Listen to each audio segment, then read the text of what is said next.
هنا نقدر نقول ان احنا دلوقتي نقدر نشوف البروفيتس ونشوف الخسائر ونشوف احنا استخدمنا ايه وكماني وكافورت وكتايم وايه اللي احنا بذلناه وايه اللي وصلنا له.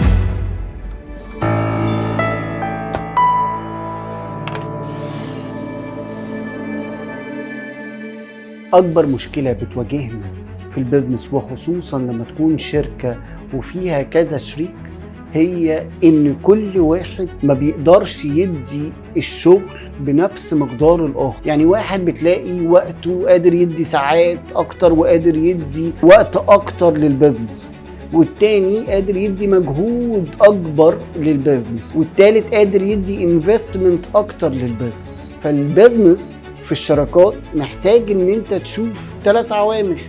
رقم 1 انت بتدي مجهود قد ايه، رقم 2 انت بتدي وقت قد ايه، رقم 3 انت بتدي انفستمنت قد ايه. لكن الحقيقة ان ده في الاخر بيؤدي الى خلافات وبيؤدي الى ان الناس عمرها ما هتقدر تقول ان ده ايكوال لده ايكوال لده، لان الحاجات دي ما بتتقسم مع بعض. فببساطة جدا عشان تقدر توصل ان انت تعدي مرحلة الخلافات دي محتاج تفكر بطريقة مختلفة، محتاج تفكر مش في عوامل البريزنت وعوامل الآن وعوامل اللي بتتأدى دلوقتي. انت محتاج تفكر في عوامل الفيوتشر اللي هو ايه التارجت اللي احنا عايزين نوصل، ايه الهدف اللي احنا عايزين نوصل، والهدف ده محتاج يتقسم لسمارت سمول تارجتس. تاني حاجة ايه التمبلتس اللي احنا هنستخدمها. تالت حاجة محتاجين ان احنا تبقى واضحة بالنسبة لنا هي الريسورسز اللي احنا هنشتغل عليها. فعشان تقدر توصل لمرحلة ان ما يبقاش في خلافات والخلافات تقل، التارجت اللي انت بتشتغل عليه محتاج يبقى واضح، والتارجت ده لما نوصل له هنا نقدر نقول ان احنا وصلنا.